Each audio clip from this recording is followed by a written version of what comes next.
guys, Rox here, and I'm back with another Chain Lightning breakdown for Season 9, Sins of the Haradrim. First, I want to apologize for the delay in this video for anyone who follows my builds.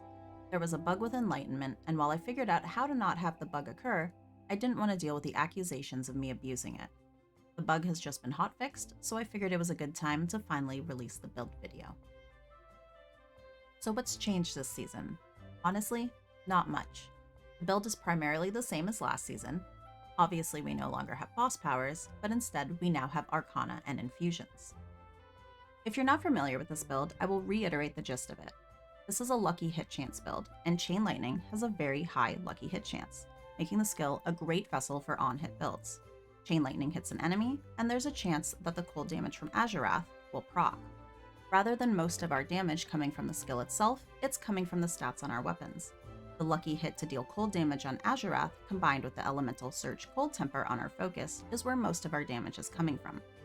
Elemental Surge also seems to scale from attack speed, so more attack speed equals more damage. Fists of Fate pair well, with its high lucky hit chance and high multiplier help round out this build.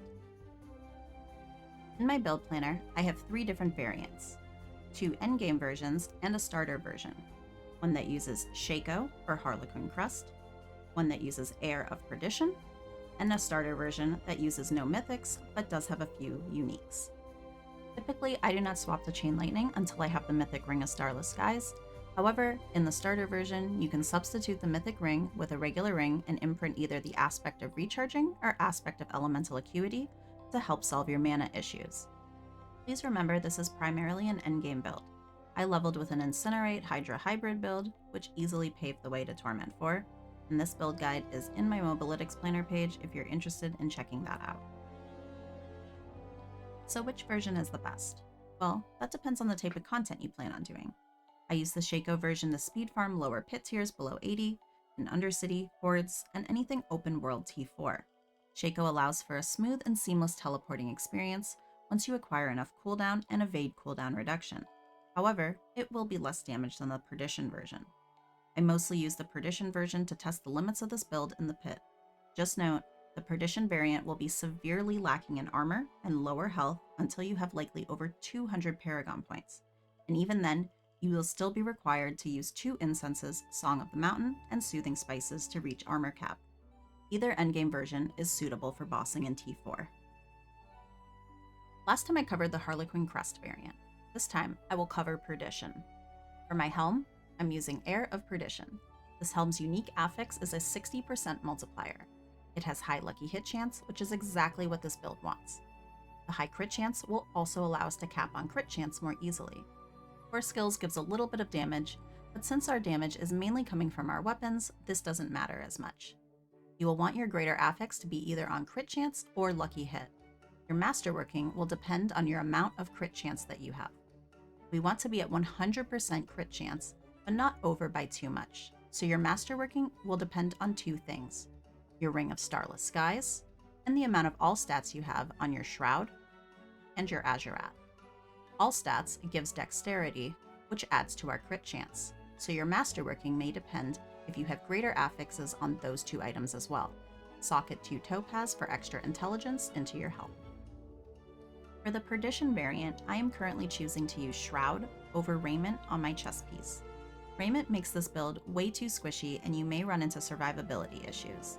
We still want enemies tightly grouped, so I've socketed Pock and Cry as my runes to pull enemies in every few seconds. Ideally, we want greater affixes to be on all stats, but max life is a suitable second as well. Try to triple crit all of your masterworks on all stats. Our gloves are Fists of Fate. Lucky hit chance is the most important affix on here, so try to get a greater affix of it and masterwork it 3 times. We want the unique affix to be as close to 300% as possible, but I wouldn't go below 280 to 285.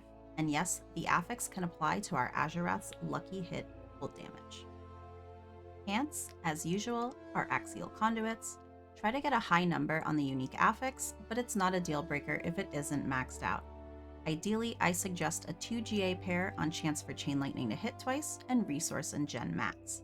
Masterwork the chance to hit twice, all 3 times. Socket Ahu and Cax for double damage. But be wary, this combo of runes will eat through your mana. But in a pit, this shouldn't be a problem since we have many enemies to hit and they are always proccing Lucky Hit to Restore on our focus. For boots, get a pair with the implicit Attacks Reduce Evades cooldown. This implicit is how sorcerers have infinite teleport. Do not use boots with evade grants movement speed or +3 evade charges if you want fast resetting teleport. Get int, max life, and armor on boots. Armor is very important here on the Perdition variant. If you're using Shako, you shouldn't have too many armor issues. Imprint Orange Herald to help quickly reset our unstable currents, temper evade cooldown reduction, and lucky hit chance, triple masterwork evade cooldown reduction. Our main hand weapon is Azurewrath. Remember, this is where a majority of this build's damage is coming from, so we absolutely want Lucky Hit to deal cold damage as the greater affix. If you are only able to get one greater affix on the sword, make sure it's on the Lucky Hit and triple masterwork that. The unique affix number on the bottom here really doesn't matter much at all. Socket and Emerald for extra crit damage. The amulet is the same as before, temper evade cooldown reduction. I was testing cold damage, but I think crit damage will be better overall, so ignore the cold damage temper on here and temper crit strike damage instead. Get an amulet with GA int and 2 of the 3 following passives: Inner Flames, Permafrost, or Glass Cannon. These passives are interchangeable. Glass Cannon will be slightly more damage, but you will also take more damage. Masterwork any combination of the passives, and imprint Inner Calm. Socket the Heraldric Gem, Idle from Below for extra intelligence, life, and to become unhindered. Ring of Starless Skies, with a greater affix on attack speed. Your masterworking will once again vary depending on your other pieces of gear. With an attack speed potion popped, I'm nearly at 100% attack speed. You can choose to masterwork all 3 on Lucky Hit chance, or do a combo of Lucky Hit and attack speed like I have here. When Enlightenment is active, that gives us another 20% attack speed. But unlike last season, our Enlightenment uptime isn't as high due to teleport evade no longer counting towards the Enlightenment stacks. Socket the Heraldric Gem, Scornful Light for extra elemental damage. Alrasha's Ring. The percent on the bottom of tiles is the most important, so try to get as close to 25% as possible. Aim for greater affixes on CDR, and try to triple crit cooldown reduction. Socket Luminate Eye to help reduce the cooldown of our Ice Blades. This will help us maintain 3 Ice Blades once fully ramped. Finally, our offhand, use a focus with int, cooldown, and Lucky Hit to restore resource. If you do not have Lucky Hit to restore resource, you're going to have a real bad time on this build. Because this is an elemental surge build, temper Lucky Hit to deal cold damage. Personally, I would aim for a roll of about 2,000 or higher.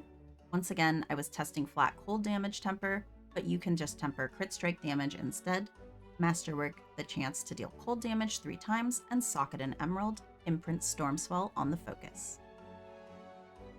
I briefly covered the runes while going over our gear, but to recap, we're going to pair Pock with Cry to group enemies together every 3 seconds. And we're going to pair Ahu with Cax for double damage. Ahu makes it so this rune does not activate until the enemy is below 80% health, so that first 20% of the boss can be quite slow. Luckily, at the start of a pit boss fight, we have 3 kinda quick staggers, so that should help get the initial 20% down quicker. Fair warning about Cax, this is a mana drainer, so if you don't have your mana management in order, this can be a rough rune to socket, but it shouldn't be an issue when hitting meat bags in the pit. Alright, let's go over our enchants quickly. First one is Teleport Enchant, and this will turn our Evade into Teleport. Teleport also has a very high Lucky Hit chance, so we're going to be spamming TP as frequently as possible to apply our Lucky Hit cold damage. Our second enchant is Familiar. Familiar enchant counts as all 3 elements. We want cold damage, so this enchant counts as cold as well. It's a 33% chance to spawn a cold familiar after we use Ice Blades, and that cold familiar gives us a 10% damage boost. Alright, let's go over our seasonal powers. This is a cold damage build, so we are using the Cold Infusion Glacial Nimbus. Our catalyst is the Disintegrate Beam, and just make sure you keep track of the beam and place it between you and the enemies to trigger all of your Arcana. Because I have the Luminant Eye gem socketed on my gear, This will lower the cooldown of whatever spell the catalyst is put on. I chose to put it on Ice Blades because that will lower my Ice Blades cooldown, allowing for me to almost always have 3 Ice Blades up permanently when I'm fully ramped. For my Arcana, I'm using Bloody Charm in place of Fireball on my skill bar. I no longer have to manually execute enemies.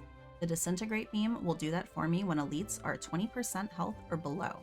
The nice thing about this Arcana is that the effect doubles against non-elites, so those little guys will be executed at 40%, helping speed up our pit clearing process. I'm also using Fractured Core. This is great because it will disable those pesky damage reduction guys. But beware, you take 15% more damage when these guys are around, and it stacks. And typically there are 2 damage reduction mobs near each other, meaning we now take 30% more damage when they are alive, so make sure you focus these mobs down quickly. Finally, I'm using Tranquil Stone for Unstoppable. The difference between this Arcana and the cooldown on the Disintegrate Beam is 0.3 seconds, so you will not be unstoppable for a brief moment, so take care. You can also substitute any one of these Arcana for Reactive Ooze if you are having mana sustain issues. Speaking of mana management, I have included a frequently asked questions section at the very bottom of my planner. Basically, our mana gets eaten up by Ahu Cax and Axial Conduits. You absolutely must have Lucky Hit to restore on your focus. This is not optional. But here are some other options that you can do to help sustain your mana. You can socket Pock Lum for extra mana regen. So basically, as you spend mana, you gain mana. You can use a Resource Elixir. You can equip the Reactive Ooze Arcana like I just mentioned, and you can always put 1 skill point in Frigid Breeze for Ice Blades to help with mana regen. You can just take it out of Teleport instead. Make sure you are spamming Ice Blades off a cooldown, and make sure you have the Static Surge legendary node on the Paragon board. So if you don't have enough Paragon points to reach it, you may need to reorder your Paragon so that this board is early on in your pathing. You can check out my Paragon board on my starter variant, as I have pathed to Static Surge quite quickly.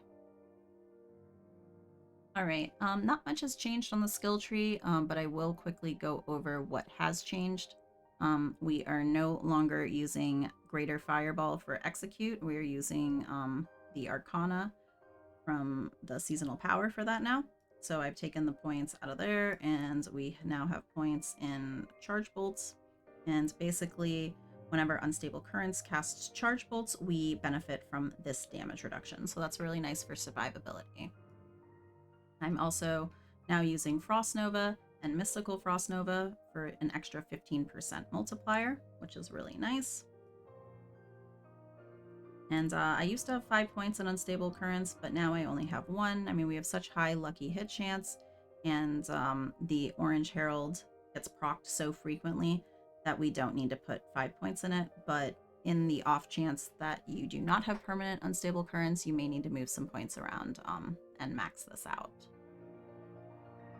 Our key passive is Enlightenment again. Enlightenment happens at 100 stacks. You can tell you're enlightened when you get the elemental circles around your character.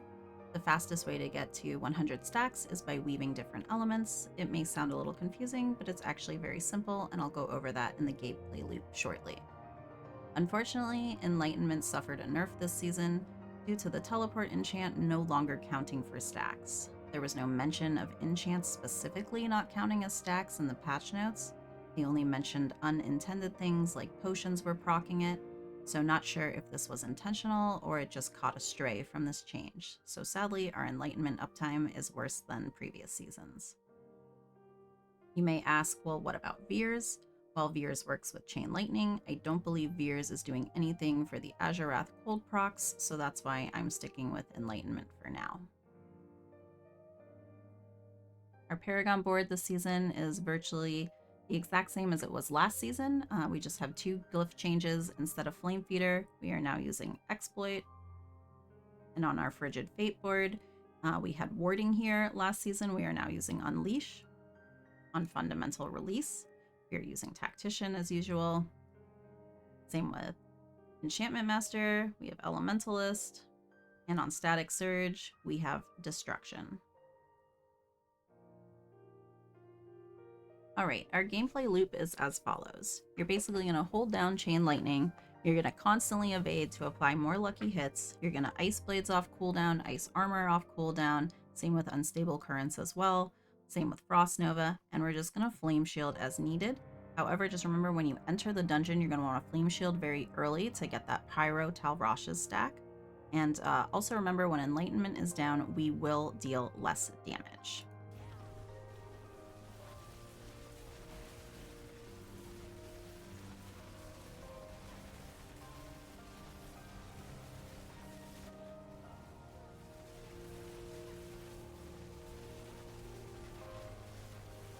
As usual, Chain Lightning is great for everything. You can level your glyphs to 100, annihilate T4 bosses, and zoom through dungeons. You do not need near perfect gear to play this build. Single GA pieces with double Masterworks will work just fine. The most important greater affixes for this build are the lucky hit to deal cold damage on your Azurewrath, the lucky hit chance on Fists of Fate, and the lucky hit to restore resource on the Focus. I'm going to include a pit tier 100 clear so you can see how this build performs at this pit tier level. I have pushed higher than 100, but I haven't seen where it caps out yet since the Enlightenment issues literally just got resolved. This clear is post hotfix, so there are no bugs being utilized in this clear. If I left anything out or you have any questions, feel free to stop by my Twitch stream or leave a comment below. I hope you found this guide helpful. Thanks for watching, and I'll catch you next time.